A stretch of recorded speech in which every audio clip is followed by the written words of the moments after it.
The big announcement, the big sort of rabbit from the hat in the last couple of moments of Kemi Badenoch, the Tory leader's speech at party conference yesterday. Big, warm applause for it in the conference centre. And that was, of course, abolishing entirely stamp duty. Small point, Tories aren't in power, unlikely to be in power even in the next election. But even if they were, it wouldn't be brought in straight away. But how much would it cost? And what would it actually achieve? Well, let's talk about this with Paul Johnson. He's the former director of the Institute for Fiscal Studies and joins us now. Good morning, Paul. Morning. Glad to know. Now you've gone off to be a big honcho in Oxford University. You're still willing to come in and talk about these important issues with us. Paul, absolutely, always. Is abolishing stamp duty a good idea or a bad idea economically? It's definitely a good idea. Stamp duty is probably, against quite a lot of competition, probably the worst tax that we have. Now, obviously, everyone's going to like cutting any tax, and there's obviously a cost to it. So it will cost something like 9 billion from the announcement that we heard, which was only abolishing stamp duty on first properties, and we might talk about not a first-time buyer, but the on primary residence. Yes, just if your owner-occupied home and not anything else, and that wouldn't have helped Angela Rayner, for example, and we might get into some of the complexities there. But yes, stamp duty is a terrible tax. It stops people moving. It stops older people downsizing. It gums up the housing market. It's really bad for the economy. But of course, everyone likes a tax cut. And obviously, if you're losing 9 or 10 billion of tax revenue, then you're either going to have to increase other taxes or cut spending. Now, there's lots of other things you could do with housing tax. And I'll now say something that's much less popular, probably with your audience, which is I think there's a very good case for matching, or at least partly matching that cut in stamp duty with an increase in council tax on expensive properties, not on all properties, and you could probably cut council tax on less expensive ones, but you would offset some of the impact of that stamp duty cut by increasing They've got to find the money somewhere or not spend it. But here's the thing, lots of governments, let's face it, the Treasury are desperate. They're obsessed with this on a daily basis. We're trying to get basically council tax to go up more for more expensive properties. They've not been assessed since, what was it, 1987, I think it is? 1991 was 1991 was the last time they were assessed. And there'll be a lot of people who say, well, hold on a minute, I'm in top band council tax, but there's nothing more like, well, so if I do work on my home and I spend a fortune of my own already taxed money on doing improvements, put on this extension or do this or do that, and then my property becomes more expensive, and now you're going to tax me on that. But don't we want to encourage people to look after their homes and improve their value? Do we not want to do that? We do, but what we've got at the moment is a genuinely regressive tax, so that the more expensive your home, the less you spend as a fraction of the value of the home. And it's also completely absurd. A three-bed semi in Blackpool pays about the same council tax as Buckingham Palace. Literally. Yeah. So there's a real big problem with council tax, and in many states in the United States, you pay much higher levels of property tax. Yeah. On very expensive property. And the key thing about property is that people can't hide it in the same way. There it is. Who owns it? You own it. You have to pay the tax. You can't hide it in a Swiss bank account or in the Cayman Islands.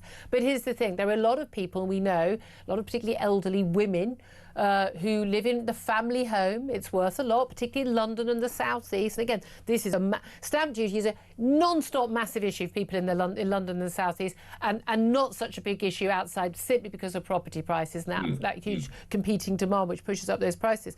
But a lot of people they're elderly, they may have very low income, may even just be on a pension, and that they've been in a home that has increased in value since they bought it.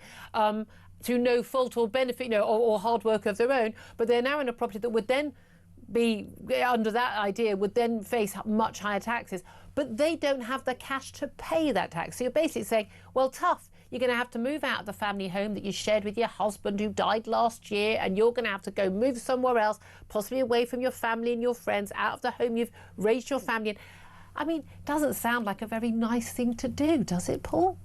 Well, that's partly why we've never had any serious reform or a more sensible tax. If we were to get rid of stamp duty, then those expensive homes would become even more valuable. So actually increasing the council tax on them will be, as I say, one way of offsetting that. And actually putting it the other way around, there's quite a strong case for encouraging people who are in houses bigger than they need to trade down. What we do at the moment is discourage them from doing that. And of course, you can easily roll up the cost of this additional charge until death or until the property is sold in any case. But governments don't want to do that because then they don't get the money.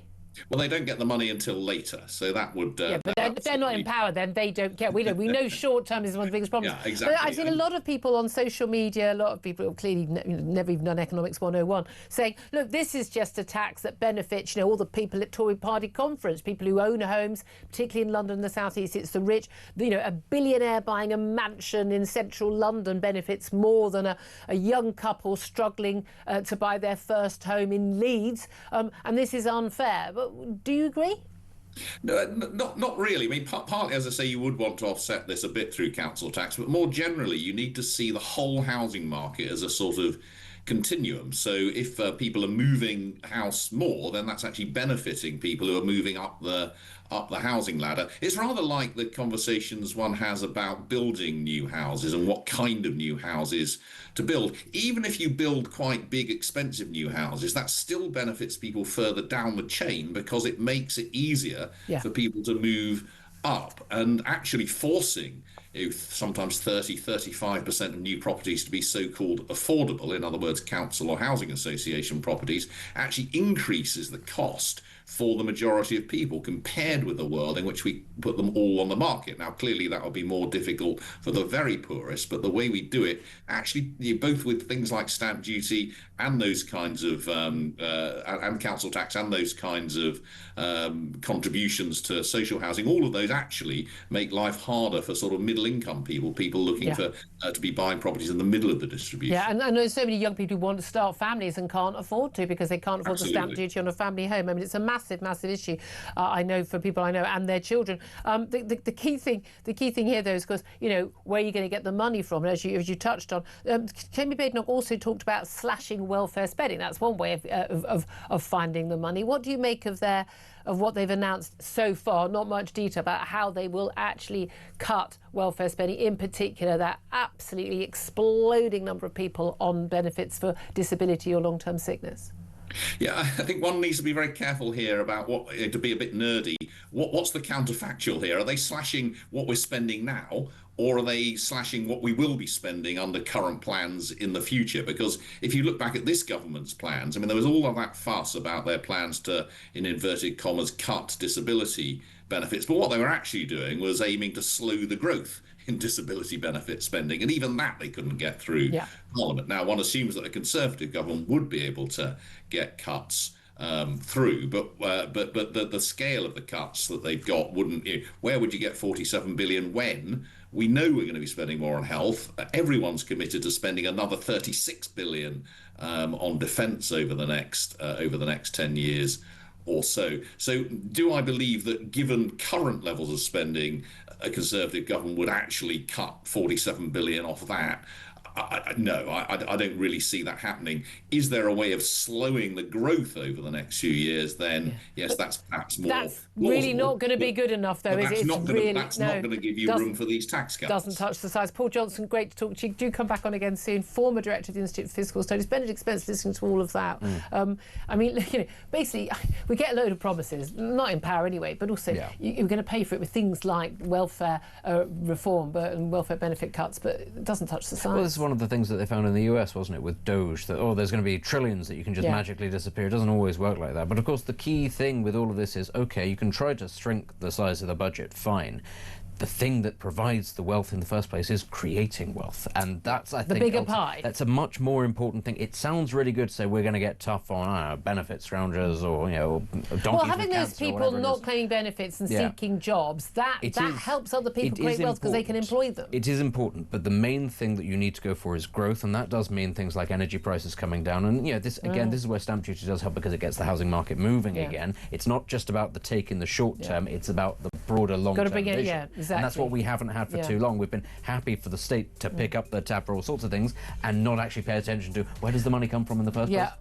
Us. Yeah, exactly. No, instead we're just paying it on debt. I mean, again, let's just borrow some more and spend some more. I think that whoever gets elected the next election, and I'm not entirely sure that any party is serious about this, needs to have a reckoning with the British public. The British public need to have a bit of a wake-up call about how we're living beyond our means. I'd love to